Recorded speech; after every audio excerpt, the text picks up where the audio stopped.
Let's get you all of the reactions that have been coming in days after the Murshidabad violence. Unfortunately, Bengal is again on the boil. What began as a communal flashpoint in Murshidabad on April 11th has now spiraled into fresh bouts of violence, also being reported in South 24 Parganas district. Chief Minister Mamata Banerjee, breaking her silence over this violence, issued a direct warning to rioters, urging them to maintain peace and not play unholy games in the name of religion, as she put it. Now, the BJP has lashed out at Mamata, blaming her government for failing to contain the unrest.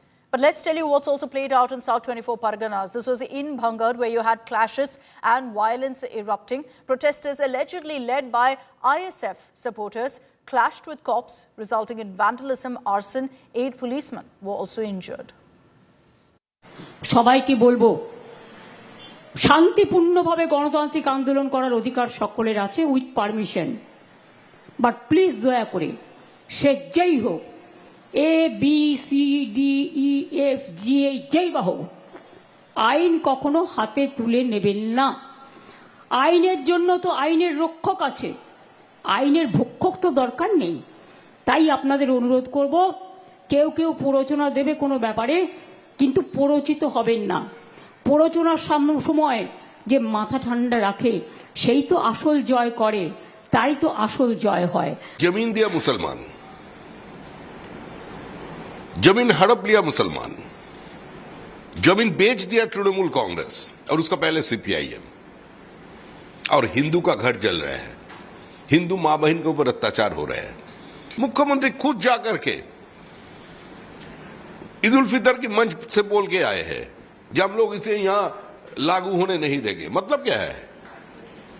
हाँ, लागू होने से तो उसका नुकसान है। सारे तृणमूल कांग्रेस का नेता, सारे तृणमूल कांग्रेस का प्रोमोटर वॉक ऑफ प्रॉपर्टी हड़प चुके हैं। अब बीएसएफ ठंडा कर सकता है तो ममता बनर्जी का पुलिस क्या चूड़ी पहन के बैठा है? हाँ, ठंडा करना नहीं चाहते हैं।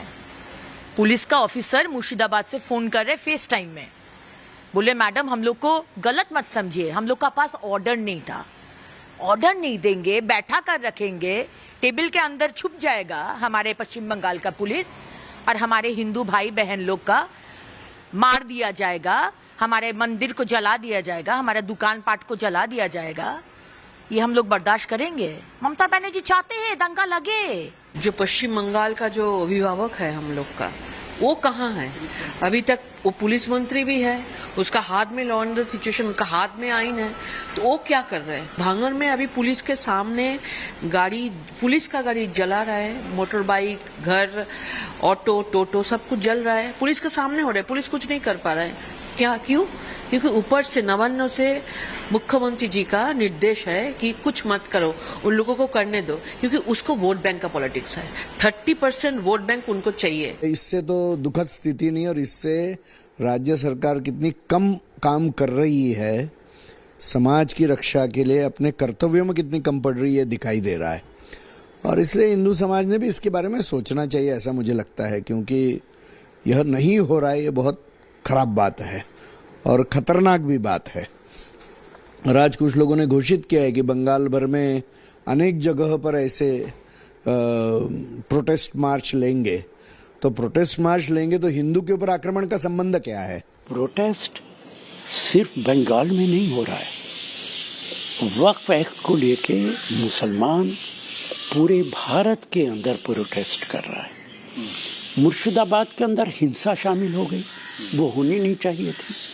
लेकिन मुझे याद है जब गुजरात के अंदर भयानक कम्युनल राइट हुआ था, तो अटल जी जो उस वक्त प्राइम मिनिस्टर थे, उन्होंने कहा था कि एक्शन का रिएक्शन होता है।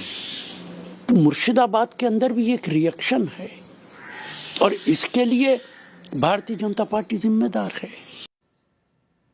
Now, even as Murshidabad currently is calm, there are disturbing revelations from the violence probe that sparked fresh outrage both on the ground and in the political arena. We round up those details in our next report.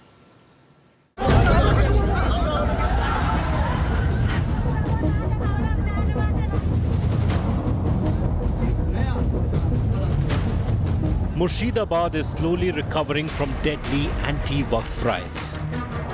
which killed 3 and forced 500 local residents to turn refugees.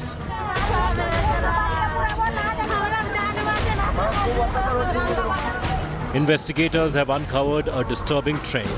Children and teenagers pelting stones, vandalizing shops and residences. Rioters had set fire to multiple homes, attacked residents, forcing a Hindu exodus. Modi pass करेছে bill pass करेছে तो हिंदू के একটা টিকতে দিব না जला दिया जात सब परिवार का जात था वो सब लूट लिया.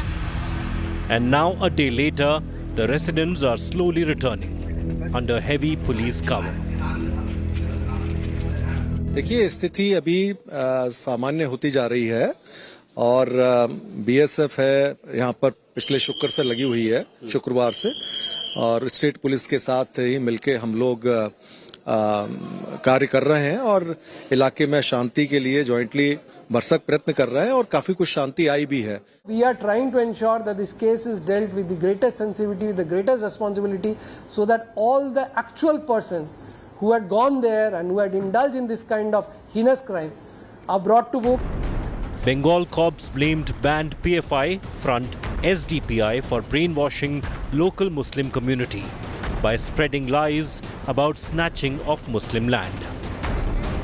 SDPI का हाथ इसमें जो सामने आ रहा है, उसमें सबसे बड़ी बात है कि जो वक्फ विधेयक था उसके खिलाफ लगातार एक मुहिम चलाई गई पूरे मुर्शिदाबाद इलाके में एसडीपीआई की ओर से. जांच में यह भी खुलासा हो रहा है कि एसडीपीआई के सदस्य घर घर जाकर खास तौर पर 10, 11, 12 साल की उम्र के बच्चों को टारगेट कर रहे थे. The BJP sought a NIA probe and posted a video of Mamata Banerjee warning against possible Muslim unrest in assembly and called the riot state-sponsored. একটা ধর্মের নামে এত কুৎস করছেন, একটা অপপ্রচার করছেন, একদিন তারা যদি একটা আন্দোলনের ডাক দেয় আপনি নিজেকে সামলে রাখতে পারবেন তো? আমরা চাই এনআইএ দ্রুত মুর্শিদাবাদ দাঙ্গা হাতে নিক. আমার বিশ্বাস মুর্শিদাবাদ থেকে আপনি আর একটা ইটের আওয়াজ পাবেন না. বাকিটা যে জব্দ করার দরকার, এনআইএ আসা দরকার. 100 কোটি টাকার প্রপার্টি নষ্ট করেছে হিন্দুদের. The TMC pointed fingers at BJP and border guards BSF, saying they stoked fire. There was a larger conspiracy behind those incidents. Some section of central agency, a section of BSF and a section of 2 or 3 political parties. They were involved in this conspiracy. While scores have been arrested for the violence, will the real perpetrators behind Murshidabad riots be brought to book? With Anupam Mishra in Murshidabad, Bureau Report, India Today.